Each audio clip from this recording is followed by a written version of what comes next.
ladies and gentlemen, boys and girls, welcome to Cast Dice, the podcast that explores the great big wild world of tabletop gaming that exists today.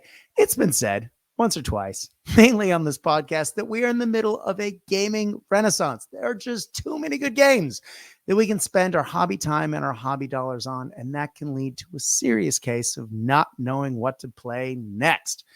And I guess that's the purpose of this podcast. It's to talk to the people who create these games, to talk with my friends about the games that we enjoy playing, and to talk about big industry events. Now, today is one of those special episodes where we get to sort of combine all three. Now, I have a very special guest on, a man who's been on a few times in the past, but sadly has not been on in quite a while.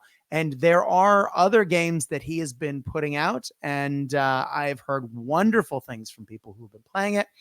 But going live, as this episode goes live, is a new Kickstarter for the second edition of a really exceptionally rad historical game that I love the look of, and I cannot wait for version 2 because it is a new version. It isn't just a reskin with a couple of new models, and it's pretty damn exciting. Now, of course, if I'm talking about a man who's got his fingers in a lot of pies and it puts out some pretty awesome quality historical games, of course, I'm talking Footsore Miniatures. And of course, I'm talking to my main man, Andy Hobday. Welcome back to Cast Dice, sir. Welcome. Wow. What an amazing introduction. Thank you very much. Brother, it is always a pleasure to have you on. And you used to come on more regularly. I know it's just been a scheduling thing, but let's talk, before we get into the Gangs of Rome 2, let's talk Baron's War, because you've recently put out another Kickstarter for that. And yes, there was the whole royal shipping mail situation, but that has resolved itself. Baron's War has gone out. It was a very successful Kickstarter for you guys. Talk to us about how Baron's War has gone for you guys at Footsore, and how was that process? It was. We actually it's our fourth Kickstarter for the Baron's War. We moved the action from the green fields of England to Outremer, so into the desert, and we weren't quite sure if people would come along with us, but that was totally, dumbfounded, to expect that was going to be the case, because it was, like you say, the best supported Kickstarter we've done so far for the Baron's War. It started back last year, May 22, I think. And as you say, about 4 weeks ago, we shipped the last of the pledges in the mess that was Royal Mail and their systems being hacked. But it feels like the last of the pledges are landing. So that's really good news.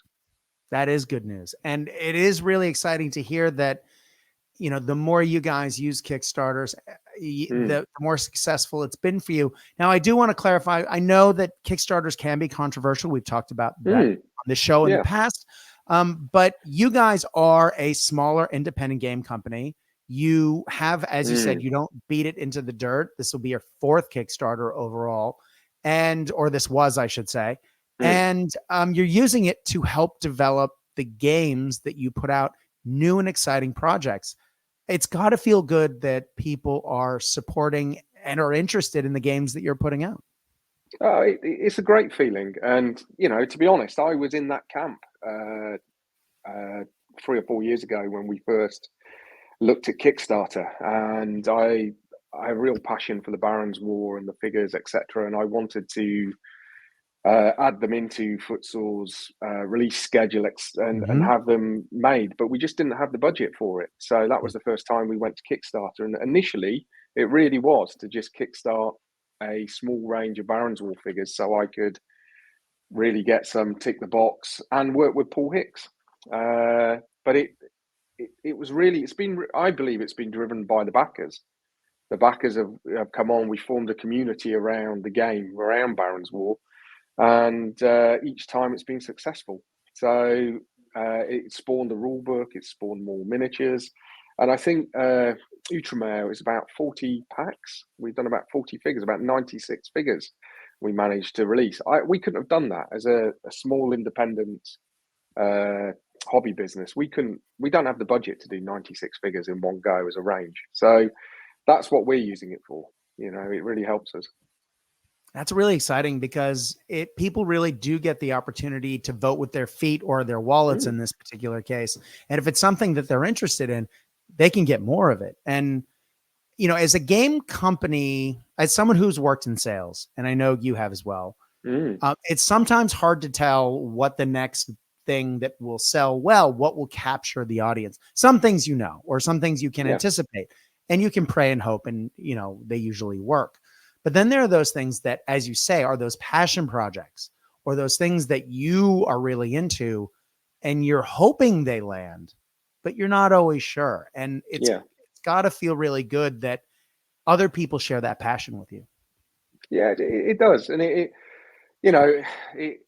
it's exactly that, Brad. At the end of the day, it has grown because of the demand for it. And it's not just the figures, the game. We've got a rule book. There's 2 supplements now, including the Ultramare supplement. There's more people coming on board. There's people who want to write for it. I've been contacted, people saying we want to do this supplement book, we want to do that supplement book, and it's just really rewarding. And it feels like it's being community driven, and it's just great. It's great. That's awesome. Well, we are not here to talk about Baron's War, although, God, I missed the opportunity to have you on for that. But we are going to talk about your first proper released game through Footsore. We're talking Gangs of Rome 2. Now, I know that sometimes, especially recently, when people are talking, a reprint of a game, particularly an earlier game, those games are typically very similar, or they're just reprinted with maybe new art and 1 or 2 new rules. I know we've talked about that on a couple of games recently. Gone, it's this game that you know and love already with a couple little tweaks here and there.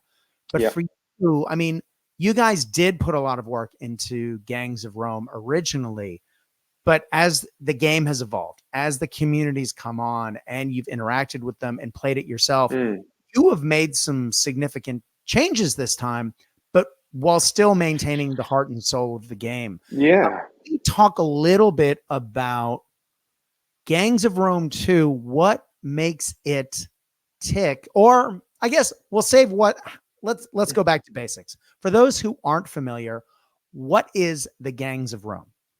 Okay, yeah. Gangs of Rome was a concept by a chap called Darren Evans, who works at Footsore. He's our mail order guy, and he's a massive fan of Rome. And this concept that Rome was quite lawless for a while, and the men of power, the men with money, to achieve their political aims, they would hire these gangs of ruffians or gangs of whoever they can hire for money to achieve their political aims. So maybe it's like the early mafioso kind of thing. So they wouldn't get their hands dirty, but the streets would run with blood. So no one would go out after dark, that kind of thing. And it was all about progressing their position of power. So Darren really liked this concept, and he brought it to us, and we talked about it 5 years ago was when it was first done. And the game developed into what was Gangs of Rome 1. And it's in its simple sense, it's a gang fighting game, but over a 3D terrain of Rome. And you build your gang fighters, and you take to the streets of Rome and you duke it out. What made it very different to other games was Rome, people always say, Rome is the mobs and the mob is Rome. So we actually when we first played, it was quite empty, and we realised that we had to put the citizens of Rome onto the board. So we had this mob mechanic where there was actually citizens moving around, and they were like moving terrain, and you could use them to block line of sight. You can blend with the mob, all of these kind of really cool mechanics while, traversing the terrain and trying to actually achieve your objectives. So it became quite cinematic and quite exciting. Yeah, because that is really a mechanic that makes Gangs of Rome so unique, because so many games that we play, oh, there's a firefight happening or there's some sort of conflict, so everyone's run away. But as you say, it does feel a little bit like the Old West in a ghost town when you're playing a lot of these games, because though you can interact with a lot of the terrain, you're not Mm, interacting with anything else. And the fact that is small gang warfare or conflict mm. in the streets of ancient Rome, people may not know what's happening around them, and they're still milling about. And just to Well, give the heart and the soul of the city yes. to this game is just such a nice touch. It is, and as the game starts, your gang members are just people of Rome. They're citizens of Rome until the action starts. So the mobs don't react to them. They can move around. Depending on obviously what they're carrying. If someone's Yeah. carrying a weapon, which you weren't allowed to do in Rome, obviously there'd be a different reaction.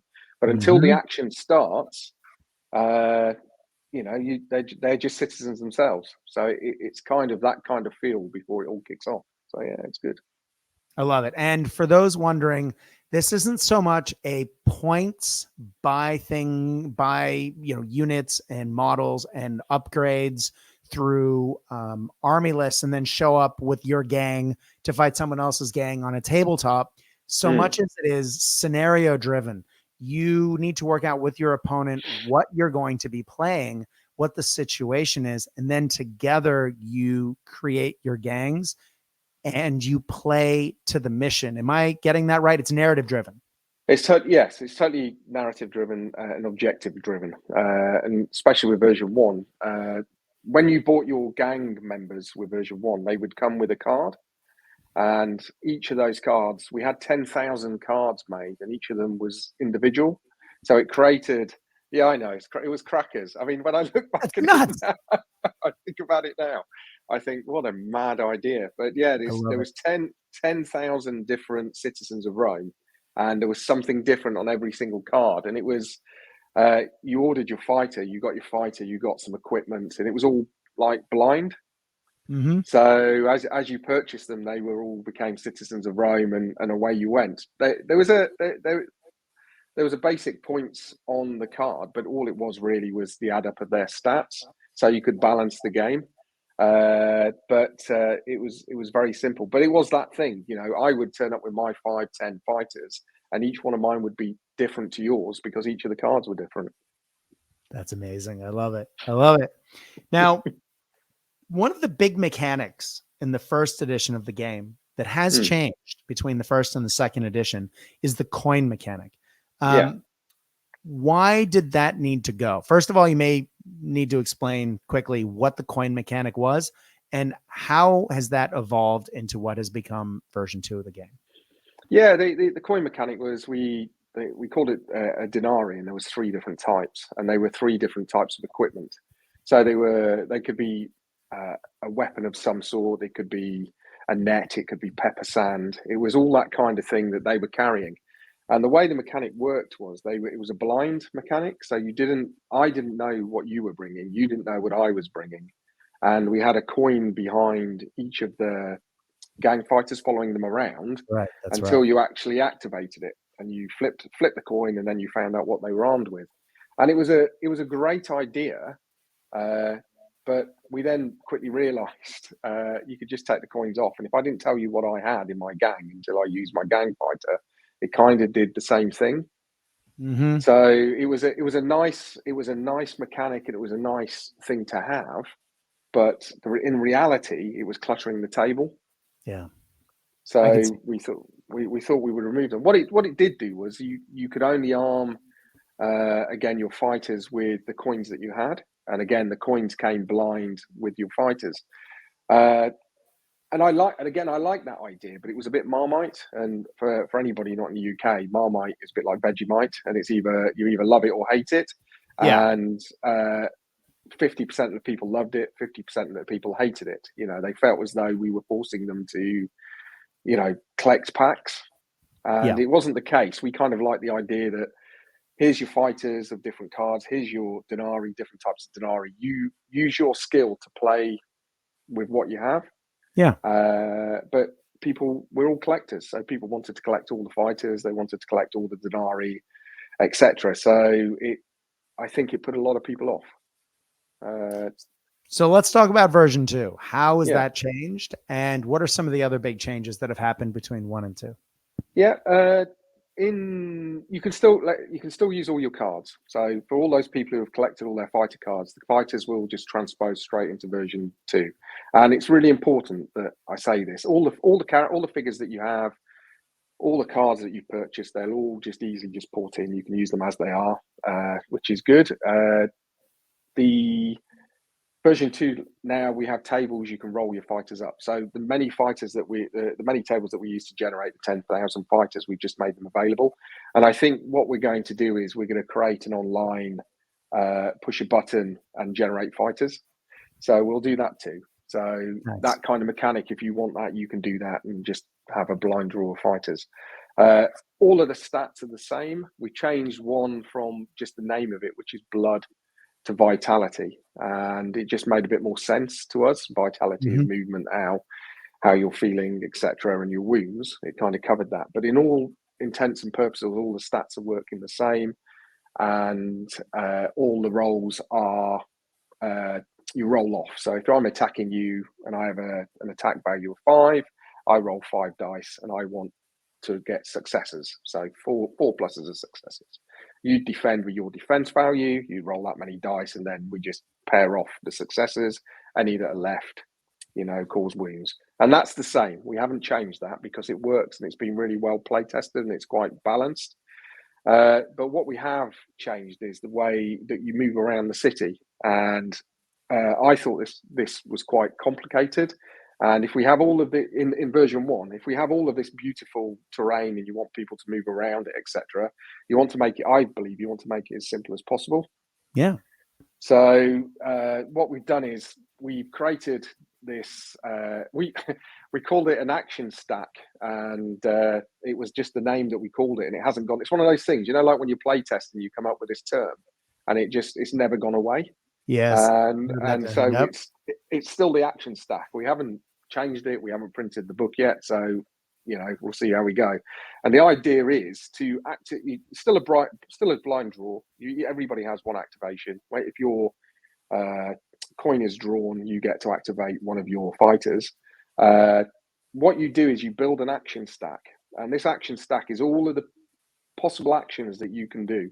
So it can be move, climb, leap, fight, grapple, bind, blend with the mob, that kind of thing. And you make a decision from 1 to 4 actions of what you want to actually do. So you can do one action, which could be a movement, or you could do 4 actions, which could be move, fight, climb. So you then declare that to your opponent, and we have some tokens that you can put down on the board for those who want, for when you start to show what you're going to do. So it's 1, 2, 3, 4, 1, 2, 3, how many actions you want to do. Then you roll the number of dice that is equal to your agility score. So say I've got agility 6, I roll 6 dice, and again, I want successes. So if I've declared I want to do 3 actions in my stack, I need to get 3 successes. And if I roll 3 successes, I can do it all. If I can't, and I roll 2, I still do those 2 actions, but it stops at that point. So that's the risk and reward. So got it. That's a massive change to the game. So what that works is, say you want to climb, it doesn't matter how high the terrain is you want to climb. Say you want to climb something that's 8 inches and your movement's 6, you still climb 8 inches. So that climb is one move. Move up a ladder is one move. So it breaks down into individual actions, and all of a sudden it becomes really cinematic, really easy to maneuver. And where the challenges are is that risk and reward. Because if you fail climbing, you fall. So if you choose to climb 8 inches and you fall 8 inches, that hurts. Yeah, I was going to say that doesn't feel good at all, especially since looking at all the wonderful Sarissa terrain on the Gangs of War tabletop. I mean, just they tower over these models in some cases, and falling off something like that. Yeah, those models are going to not enjoy that. Well, absolutely. And also there's 2 types of attack. So you can have basic melee combat, or you can throw. So there's a grapple. So if you're on top of a piece of terrain with someone and you win, you can throw them off. So it can get quite bloody quite quickly. One of the pieces of art I've seen for Gangs of War 2 literally is a model standing on top of an aqueduct looking down, and then there's another model on its back in the background, and you go, ooh, that didn't look good. That wasn't good. That'll leave a mark. Exactly. So what are some of the other changes, or are for people who are in version 1 mode, if they really enjoy version 1, is there anything else that they should know before they consider buying version 2? Because it is, as I said, it's not just one of these cute reskins. It is, there are some changes, and it's good to know these things. Yeah, absolutely. That action stack is a big change. The mob has changed as well. What would happen in version 1, there'd be a housekeeping phase at the end, and you would roll a Roman numeral dice, and depending on if you got a 4, 5, 6, they moved in the direction of the arrow, which was a really nifty mechanic. But what we found was all the mobs kind of just left the action. So they were there and they were great, but you had no real control over what they do. So what happens now is you put a number of tokens into the draw for half the number of mobs rounded up. So if I draw a mob token, I can actually activate the mob. And that gives me a couple of choices. I can either move them in any direction I choose, up to 6 inches, or I can try and agitate them. So I roll a dice, and on a 1 or 2, they run away in panic. 4 or 5, they stay where they are. 5 or 6, they'll attack the nearest fighter. So if you've got fighters near some mob, I can try and agitate them to attack you. So all of that living city feel actually comes in there. The blending mechanic is still there. So I can pop in a mob, blend, hope that I get a counter, move the mob to where I want it to be, and then I can pop out the mob and achieve what I want to do under the cover of the mob. I love it. Mob surfing. Yeah, absolutely. Mob surfing. So that really helps. And the mobs contain that state. They did it the same. It's very similar to version 1. However, if you roll a 1 or 2, they're more likely to panic. If you roll a 5 or a 6, they're more likely to attack. And that state stays with them until it changes. So again, you can start to play that. And if a mob kills a gang fighter, they stay enraged for the rest of the game. So they will then just attack anything that comes near them. So that's really quite a cool mechanic too. And we've changed it that if you blend with the mob, you can't come out of a mob that's enraged because they won't let you escape them. So that's a good change as well. Oh, so they get trapped. They get trapped in them, yeah. Nice. Now, I always do like to ask about missions and scenarios. And given that there's such a narrative focus for this, how has the narrative structure for this game changed from version 1 to version 2? We've made one massive change, and it seems such a small thing, but it's changed the entire game, I think, which is in a normal objective-based game, you'd put objectives down. You either have to hold the objective by staying on top of it, or you carry the objective off the board to win it. Yeah. What we've done is said that doesn't happen with this. Because it's such a small number count for the models on either side, 5 to 10, if you've got your gang members having to stay on top of an objective, it kind of takes them out of the game. And if they leave the table, it's even though you've got an objective, you're being penalized. So the whole game runs for 5 turns, so when you play. But when you go on top of an objective, you pick it up and you carry it. So you have that objective then, and you're still moving around. And obviously, if you get interacted with, the objective can be dropped. They can pick them up. So normally, what happens is at the end of the 5 turns, it's the gang which is still carrying the most objectives is the winner. I love it, and it means that you can actually go hunting for people if they have things, and it really does make it sort of dangerous if you have someone holding an objective. Do you run them towards your opponent? Or are you a little bit more cautious? Absolutely. It's those tactical decisions that really, makes bring a big games difference. To life on the tabletop. Yeah, and dropping them, off the top of buildings to make them drop the objectives is always a good one. So that does help. It's just changed the game so much. But what we've also included is we've included a scenario builder. So the rules are split into there's some core rules which are about 20 or 30 pages. So that gets you used to the action stack, moving, fighting, all of the core rules that you need. Then with the advanced section that comes next, it's up to you what you layer on top. You can carry on playing as is, or you can start to introduce these extra layers to the game. And one of those is a scenario builder. So there's some scenarios in the core, and then in the advanced, you just roll up and it'll build you a scenario to play. I love it. I love it. So you never get the same thing twice.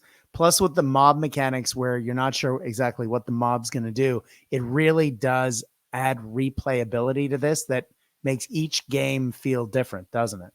Absolutely. Yeah, absolutely. And that does that. And I think that was one of the things that version 1 was lacking. I think it needed more depth. And not only then with the advanced rules, we've also added a campaign section to the book. So you can actually now play campaigns. And this was one of the things that lots and lots of people were asking for. So the campaign could run indefinitely. So we could just play forever, and your gang changes, etc., as you go, or you can play for a set period of time, and whoever's at top of their pile at the end of that period of time is the winner, and that really works well too. Nice. I like it. I like it. Now, the last time I heard you talk about this game, you mentioned how you guys partnered with Sarissa Precision, who are makers of wonderful terrain. I have a bunch of their stuff. But you asked them to make a couple things, and they made 30 terrain kits that were usable for ancient Rome. And then you mentioned that they might do more. Dare I ask where we're at with just because you really do want your tables. It is a small table because, it's a skirmish game, but you really do want your table to look like ancient Rome. And when I first heard about this game, I was like, yeah, but what are you going to use for terrain? Then I heard about what Sarissa was doing. You can really go wild with making ancient Rome, can't you? Absolutely. They have a range called Streets of Rome, and you could use it for any setting for Rome, but obviously for us, this is what it's about. And as you can see, there's a lot of Rome under construction, which is something that happened quite a lot. There was fires and they would pull bits down and they would rebuild it. And the narrative for us is a lot of the gang fighting is working in these areas that are under construction because there's construction going on and there's materials which are worth a lot of money, so they're sending their gangs in to do it, or they're trying to claim this new territory. So they've done a lot more of this kind of stuff, and again, it makes it quite easy to navigate. But they've also, there's now a Colosseum under construction. They've done. There's so much. Honestly, there's so much, and if you mix the two types, there's a bathhouse, there's a villa. We can also take the action out of Rome. So we've got rules for fighting in the local villas, not far from the city walls. They cover everything. I don't want to sit here and list it all, but they cover everything. They have. You go and have a look. There's just everything you need. That's awesome. Well, let's talk a little bit about the Kickstarter itself, because of course we've talked about how Barons War was successfully kickstarted. Now this will be a Kickstarter, and as I plugged at the beginning of this particular episode, the Kickstarter has just gone live, ladies and gentlemen. So go to Kickstarter and look for Gangs of Rome by Footsore Miniatures, and you are going to find it. Andy, talk to us a little bit about some of the new model types that we are seeing, or character types that we're seeing in Gangs of Rome 2 that appear as part of this Kickstarter. Yeah. So as you move into the advanced rules, what we've done is we've included 5 different types of fighters. So you've got your basic fighter, you've got your acrobat, as you can see there. Your acrobat, when you're creating your action stacks, some of the actions that they choose to do, which are more agility based, they're going to get bonuses. So if you want one of your fighters to climb up a building, jump across, grab something and somersault away, these are the guys that you want to do that. Your leader is going to give more. These are your veterans.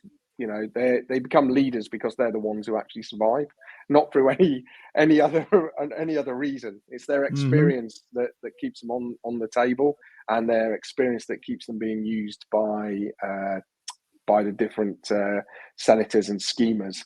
Your leader will give some more area-based help. So if you're trying to pull something off, these guys are going to really help you do that. Love it. The thief, well, as a thief, they will be able to go around stealing equipment, easier at picking things up. They can sneak into the mob. If you enter a mob and they follow you in, they're probably going to walk out with your equipment. So they're the guys, they're the light-fingered guys. And then the brawlers are like, if you play computer games, they're like your tanks. They're the guys who are going to be at the bottom protecting what you want to keep.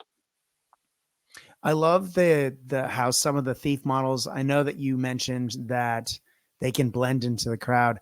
I really like the texture cloaks that the miniatures have, because it really does it gives that feeling that they are kind of hiding what they are and who they are. And I like how they have their, their weapons hidden behind the cloak. You have that wonderful model where the character is actually holding a cloak over what looks like a spear out of the other hand, and they, just drawing it out. Yeah, it's brilliant. Can't see what's coming. By the way, you're about to get it. That's you're absolutely right. That's so the feel. That's the feel of the game. Absolutely. Well, let's talk about the gangers themselves. Yeah, the gangers are your you could say your rank and file. However, you will be able to give them abilities as well. So more so in the campaign game, as they stay around, they will gain abilities. However, what we don't want to do with the campaign rules is we don't want individual gangers or individual thieves or whatever to just spiral out of all recognition and become like superhuman.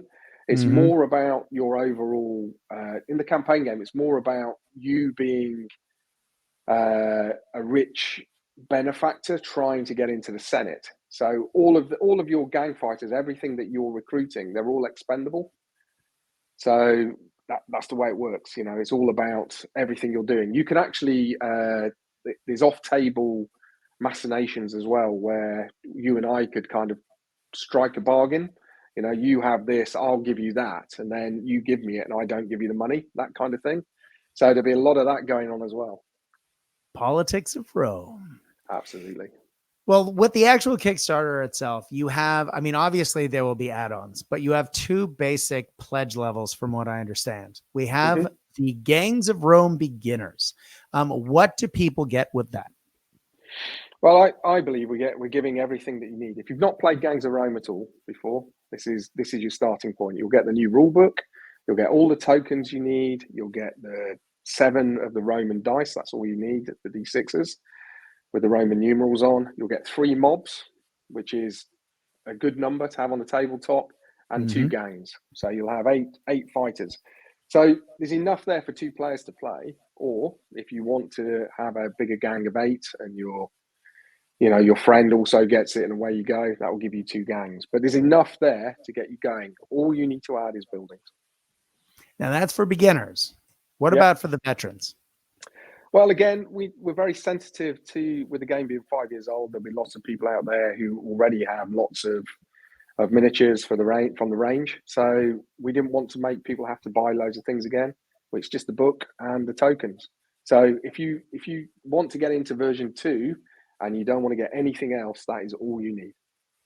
Now, the miniatures are pretty sweet.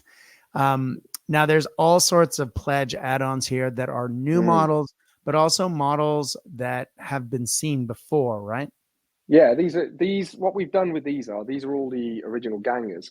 When we first released them, they were all very much multi-part kits for the gang fighters. We've made them all into single-piece miniatures now, because one of the feedbacks that we had was everything was a bit fiddly. So it was like, here you go, single-piece miniatures, off you go. The Incolor, all of these Incolor have been released before. These are not new, but we've put them into good sets. But what we are going to do as well is, because it's a Kickstarter, make them really affordable. So they're going to be really a no-brainer to pick up. Yeah, and it will really be a good place for people to, join in if they haven't been playing for the last 5 years and they want to catch up and buy it. As you say before, for those of us who like to collect them all, here's the chance, right? Well, that's right as well. And if you are a current player as well, there's a lot there that you could, if you haven't got it already, you'll be able to flesh out your current collection. That's the plan. Brilliant. Brilliant. Well, let's start talking about some of the new models that will be available, because there's some wild ones in there. There's a puppeteer and a leper and a dude who looks remarkably like Brutus with the scar down his face. Absolutely. That's Priscus Brutus, as we've called him. He's our narrator, and he will be a veteran fighter that you can recruit in the game. So all the rules for him will be in the book. The leper and the puppeteer, they're both Insular. So what the Insular, they're citizens of Rome, and they set up like a mob, but they're individuals. And what they can do, they can either do good things or they can do nasty things to your fighters as they come close. So obviously with a leper, they're going to be an area control kind of character. Mm-hmm. And also he will influence the mobs. The mobs don't want to go near the leper, so you'll be able to control the mobs around them. The puppeteer is my favorite. He's just distracting.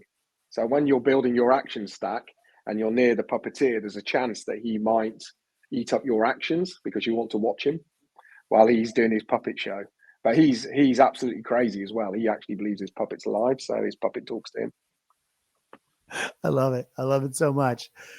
You also have a whole bunch of new soldier models that come out with this as well, or police. Talk to us a little bit about how this works, because this is new as well. Yeah, these guys are, excuse my Latin because it's terrible. These guys are, I call them vigiles, and what they were more firefighters and police, but they were the type of firefighters that were, if your insula was burning down and you didn't have enough denarii, they probably wouldn't help you. They were that type of firefighter. But over time, they got corralled into actually quite an effective force. And most of the time, they would be out in numbers at night, and they would police the streets. But in our game, what we do is if you're playing a nighttime scenario, there will always be some visual aids to start. If you're playing a daytime scenario, we have a visual aid countdown. And what happens is every time the mobs become agitated, something happens or you activate the mobs, the visual aid countdown goes down one. And when you get to 0, a visual aid appear. And they've come to see what all the excitement is and what all the fuss is. Mm-hmm. And they will come and arrest your gang fighters. Now, like the puppeteer, you also have some theatrical players that are on the tabletop with some pretty wild masks. Talk to us a little bit about how they work, because if the puppeteer is anything to go by, I'm guessing they're going to do some pretty rad stuff on the table too. Yeah, these guys are another what we call Rome's Most Wanted, and there's a number of like gangs or people in gangs who have reached that notoriety status. So we've had the Sons of Orcus, we've had the Daughters of Sappho, and others. These are a new Rome's Most Wanted, and you as a player in a normal game, you can take them and they'll have a points value, etc. Or in a campaign, you can recruit them into your gang. Well, these guys are called the players, and there was a type of plays in Rome, obviously this kind of tragedy and comedy kind of play, and this is what they're based on. So during the day, or their day job is jobbing actors, but to make ends meet, they'll take to the tabletop, and the two guys with the tragedy and the comedy masks, they're really good acrobats, really good agility, and the guy in the middle who's their leader, who is minuscule, he is a real great tactician, so he knows where to put the gang. He's a cracking leader. So the masks are actually based on actual Roman masks, and the one in the middle was found in the UK. So Paul Hicks, who made all these figures, he did some research into this. That's brilliant. That is so cool. Well, man, I have to ask, we've gone to Kickstarter. How long do people have to look? Because I know that sometimes people want to know how long these things last. It's going to run till the end of March. So it'll be the last day will be the last day of March.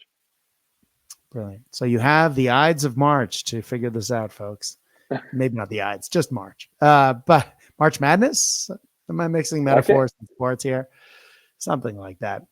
Andy, I mean, clearly we've talked broadly about a number of topics with Gangs of Rome, and I know that there's a lot more that I want to mention and talk about, but let's lean into, what haven't we talked about that you think people should know? Because it is always important to hit some of those touchstones that we may not have hit already. About Gangs of Rome itself? Yeah. Or the Kickstarter, or things that people should be aware of before they back this. Yeah, I think also when you're bringing a second, like you said earlier, bringing a second version out, people question why that is. We think we've made massive improvements to the game. We think the game plays a lot easier as a starting point, and it's a lot simpler to get in. I think we overcomplicated it when we first released Gangs of Rome in what you had to buy, what you had to collect. Because we got excited, we had lots of great ideas, and I think we overused them all. We tried to shoehorn them all in, and so with version 2, we've kind of stripped it back. So starting is a lot simpler, and then you can layer on top how you want to play. So that's the main thing. It's still the same game. I can't stress that enough. It's still about gang fighting in Rome, among beautiful terrain. With the mobs, mechanics, and all of that feel is the same. You can blend with the mob, you can move around all your terrain. The objectives, though, are clearer. The idea of what you need to do each game is a lot clearer. And I can't stress enough that we're very sensitive about moving people from version 1 to version 2. So, there's different bases. We've changed the base from the jigsaw base, which was a great idea, but again, it was really faffy to put the things in. We've just gone for 25mm bases. However, we're not insisting anybody changes anything. If they want to play with those bases, play with those bases. It's it's about having fun, really. Yeah, and I mean that really is the secret of it all, right? It's just to have fun and to make it as accessible for as many people as possible, while still maintaining the heart and soul of the game, which is something I think you've done really well. Thank you. Besides the Kickstarter, where can people find your company and the lovely wares that Footsore puts out? You can find us online, footsoreminiatures.co.uk. It's all there. You can get hold of us on Facebook. You can contact me on Facebook. I have a page. I answer everybody who gets in touch, Even me. Yeah, always you. Thanks, Andy.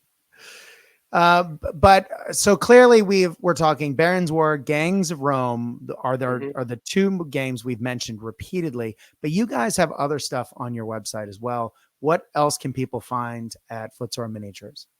Yeah, we have Mortal Gods, which is a skirmish game based in ancient Greece. We've added mythical element to that, so Hydra and all the things that you expect, Sea Medusa, etc. That needs a bit Hydra more love. is exceptional. Oh, it's lovely, and a lot of the monsters are being made by Trish Cardan, so very lucky to work with her. So, and we on the Footsore site we have a lot of her monsters as well. She has a new range, so they're worth checking out as well. But we think we need to go back next and give Mortal Gods a lot more love. That's the next thing we're going to do, I think. Brilliant. Well, Andy, as always, I know you are super busy and it's early where you are and your day is just beginning, but I cannot thank you enough for taking the time for joining us today, because God, it's always good to hear what Footsore is putting out, and you guys make such great games. Thank you so much for making the time, brother. Oh, it's absolutely my pleasure. Folks, thank you very much for listening.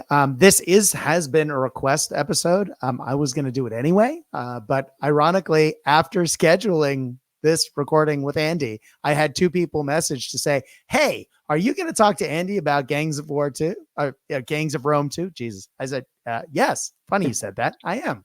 So this is a request, although after we organized. If you have a request for future episodes, please do contact the Cast Dice Facebook page, CASTDICE. You are guaranteed a response by me. Hi, my name is Brad. Just remember, I occasionally sleep, and I am in Australia, so sleep. Your sleep and my sleep are different times, so it might take me a few hours, but I promise I will get back to you. I guess that just leaves us what Buddy Casey always says at a time like this, which is when you are playing the games that we know and love, I hope that your dice roll hot. I hope your beverages are cold. But more than that, ladies and gentlemen, when you are playing these crazy games, we hope that you are having fun. Stay safe out there, guys. Good night.